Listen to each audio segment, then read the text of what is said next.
Nosotros estamos identificados, complacidos, cómodos con el ego. Eso es imposible. Ahora bien, si nosotros sufrimos por el ego, luchamos contra él, aunque él nos vence, pero nos mantenemos en la ordalía de luchar contra él, llega un momento que pedimos auxilio de lo divinal. Y en ese momento somos asistidos. Y en ese momento nuestra Madre Divina se expresa y lo derrota. Y también se manifiesta la esencia del Salvador salvando a través del Cristo íntimo y nos salva de la mano del yo en ese momento. Y de las consecuencias trágicas de los errores del ego. La propuesta es muy interesante, pero se necesita trabajar sobre sí mismo. Se necesita no adorar al ego, se necesita no adorar a la personalidad, se necesita no rendirle culto a la comodidad, a la fantasía y al materialismo. Se necesita mucho amor hacia el ser, pero en ese caso necesitamos estar en ese estado para poder trabajar sobre sí mismo. Y en ese trabajar sobre sí mismo somos asistidos, repito. En esa asistencia de la gracia, entonces el yo muere y sufrimos grandes transformaciones en el campo del ser, que es ontológico. ¿Por qué? Porque nos asiste el Salvador, que pertenece a la esencia soteriológica de lo teológico, que son fundamentos demantino también del gnosticismo universal. Entonces, concretamente, si nosotros transvalorizamos la enseñanza, podemos transustanciarla, es decir, hacer la carne y sangre en nosotros. Al llegar a ese estadio, nosotros, en la comprensión creadora como autorreflexión evidente del ser, tendríamos acceso a lo divinal, pero el puente que nos establezca con lo divinal y nos haga partícipe de ello es la oración. Para orar, Lucas 11 nos recomienda, en la voz del Cristo, el Padre Nuestro. No hay una oración más poderosa, más exaltativa, más nutriente, más comunicadora que el Padre Nuestro. Él también dice, Lucas 11, en la vertiente del Padre Nuestro, dice ahora, en el verso 5, les dijo también, ¿quién de vosotros que tenga un amigo, va a él a medianoche y le dice, amigo, préstame 3 panes, porque un amigo mío ha venido a mí de viaje y no tengo qué ponerle delante? Y aquel, respondiendo desde adentro, le dice, no me molestes, la puerta ya está cerrada y mis niños están conmigo en cama. No puedo levantarme y dártelos. Os digo que aunque no se levante a dárselos por ser su amigo, sin embargo por su importunidad se levantará y le dará todo lo que necesite. Y yo os digo, pedid y se os dará, buscad y hallaréis, llamad y se os abrirá. Entonces es maravilloso, porque dice, continúa en el verso 10, porque todo aquel que pide recibe, y el que busca halla, y al que llama se le abrirá.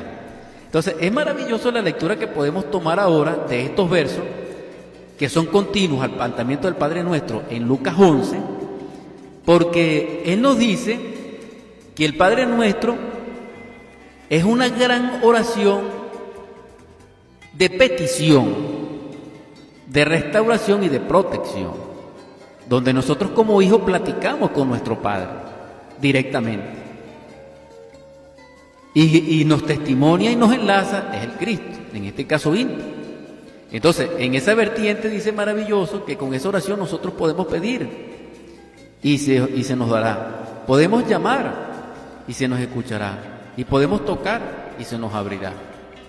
Así está escrito como testimonio. Entonces nosotros tenemos que invocar, nosotros tenemos que orar para recibir asistencia y comprender la enseñanza para poder transvalorizarla. Este es el núcleo del planteamiento y del mensaje, siendo las 10:34 de la mañana, aquí en Cantos de mi Tierra. La exhortación precisa es esa. Todo lo que hemos hablado se hará posible, viable y tangible y cristalizante si nosotros, como principio manifiesto, comenzamos con la humildad, con la oración, con la dádiva hacia nuestro Padre, de recibir su asistencia. En ese estado entonces nosotros somos asistidos y nuestra esencia no solamente es nutrida, sino fortalecida y protegida ante el ego, ante la sombra, ante toda potencia titánica de los principados de la sombra, y podamos trabajar sobre sí mismos. Es necesario entonces hacernos conscientes de la gran lucha, de la gran batalla que es contra nosotros mismos. Por eso es que es una revolución de la conciencia. Y es una posibilidad porque no es una ley, pero lo podemos lograr nosotros mismos. Debemos reflexionar al respecto y aportar todo lo que esté de nuestra parte, en voluntad, en fe, en conciencia, en acción, en esfuerzo, en estudio, para que nosotros podamos el despertar de la conciencia. Porque después que nosotros despertemos la conciencia, andaremos solos en el camino. Ya no estaremos en tinieblas, sino iluminados. Y esa es la esperanza de aquel que recibe auxilio de lo divinal. Porque solo, huérfanos de la luz, no podemos vencer al ego, ni a las tinieblas, ni al error, ni al dolor. Estamos compartiendo en Cantos de mi Tierra una inquietud extraordinaria con respecto a la oración, a la efectividad mágica y portentosa de esta formulación crística que nos permite comunicación directa con nuestro Padre y que invoca efectivamente la asistencia de la gracia divina o el auxilio divinal, que es en sí la esencia de Salvador salvando a través de lo que se conoce como soteriología dentro de la teología. Es decir, podríamos sintetizar en un lenguaje sencillo que la teología sería el estudio de Dios y lo soteriológico sería el estudio del proceso salvador de ese Dios hacia el hombre. En todo caso, lo que queremos dejar claro a la audiencia como mensaje es que sin el auxilio divinal, como nos lo han enseñado los grandes maestros, y en última instancia que soy el testigo en estos momentos en la radio, en este programa, pues, del Gnosticismo Universal, develado por el Maestro Samael, que es el quinto de los 7, ante el trono del Cordero, según el Apocalipsis capítulo 19, él confirma de que en el trabajo sobre sí mismo, muy fundamentalmente en el de la muerte del yo, se necesita la oración. Y él dice, la oración en el trabajo es indispensable porque recibimos ayuda de lo divinal. Y esa ayuda de lo divinal, que es traducido en gracia, produce la conjunción o la comunión extraordinaria y pura de lo que sube, que descendió, y de lo que baja, de lo que ascendió. Entonces esa unión, que es la gracia y la verdad, no solamente nutre la esencia y la fortalece para avanzar en las tinieblas, sino que la hace comulgar con lo real, con la verdad, aunque sea en destello. Y esa sumatoria de destello en algún momento será una gran verdad, porque sería Dios mismo cristalizado dentro de nosotros. Ahora bien, hay otro punto importante para terminar Lucas 11, en el estudio que estamos haciendo, y él continúa en el 11. Es decir, Lucas 11, 11. ¿Qué padre de vosotros? Esto está dentro de la temática del Padre Nuestro y todo. ¿Qué padre de vosotros, si su hijo le pide pan, le dará una piedra? O si pescado, en lugar del pescado, le dará una serpiente. O si le pide un huevo, le dará un escorpión. Pues si vosotros, siendo malos, escúchese bien, versículo 13, capítulo 11, Lucas. Pues si vosotros, siendo malos, sabéis dar buenas dádivas a vuestros hijos, ¿cuánto más vuestro Padre Celestial dará el Espíritu Santo a los que se lo piden? Entonces hay una lectura aquí maravillosa, que la pudiéramos analizar en dos vertientes. La primera, que Él nos cataloga de malos. Debiéramos reflexionar al respecto, no voy a hacer comentarios. Nos hace malos el ego, Él se está refiriendo a Él. Ahora bien, la segunda lectura es con respecto al poder formulativo de petición que tiene el Padre Nuestro con respecto, como oración con respecto a nuestro Padre y a su Hijo cuando tiene necesidad, que es de manifiesto su dádiva, o sea, la asistencia inmediatamente deviene del ser hacia nosotros a través de la gracia, dándonos y cubriéndonos una necesidad. Ahora bien, debiéramos comprender que dentro de todas nuestras indeterminadas necesidades está una, la de comprender la enseñanza crística que nos permita la encarnación de nuestra propia alma y su cristalización. Es decir, que comprendiéramos la ciencia de Dios.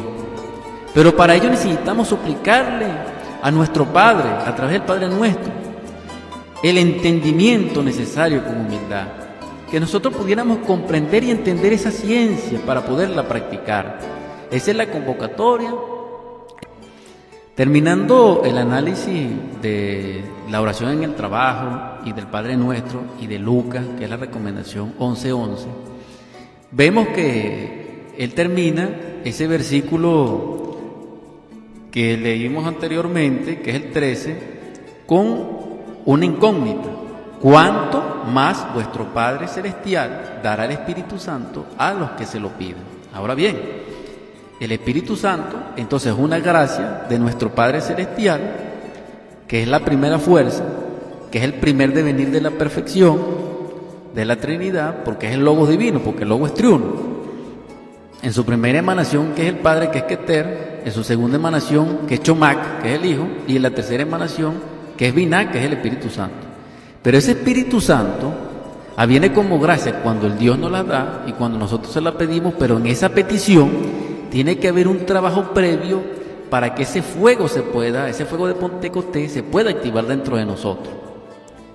Es decir, el Espíritu Santo, que es la gran confusión que existe en el mundo, no deviene por imposición de manos de personas, ni deviene por convocación de una asamblea, de una grey, de una feligresía o de un conglomerado humano, no.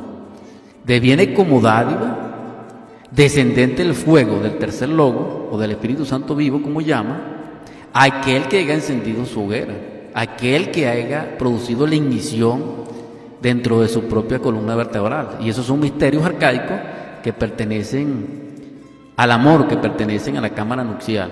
Y allí es donde está la gnosis, y es porque eso fue develado por el gnosticismo universal contemporáneo. Y esa fue la quinta verdad, y esa es la misión de Samael.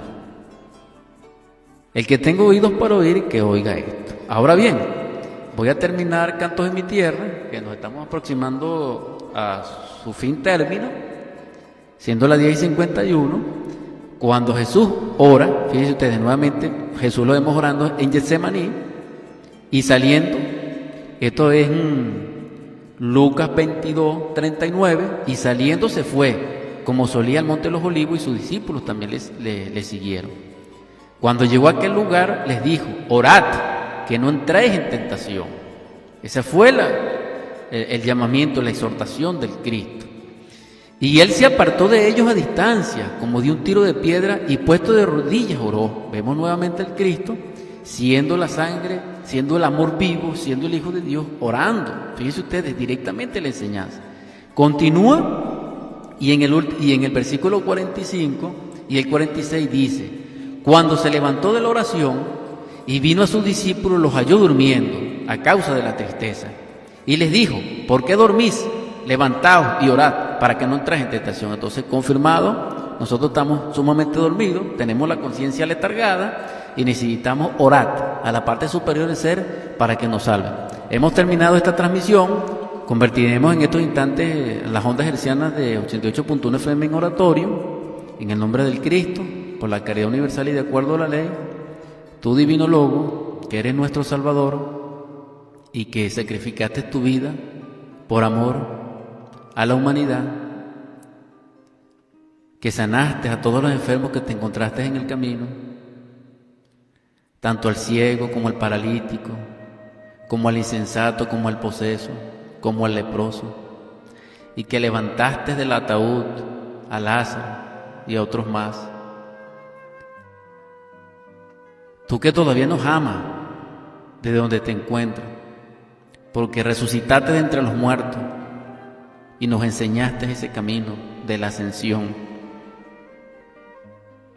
Te rogamos que despiertes en nosotros ese amor hacia ti, hacia la vida, hacia lo bello, hacia el bienestar. Que la enfermedad sea erradicada de nosotros, el hambre, la discordia, y que la paz más profunda reine en nuestro corazón y en nuestro espíritu. Que nuestra esencia sea fortalecida en ti para que podamos vencer a las tinieblas del yo y de la ignorancia. Amén.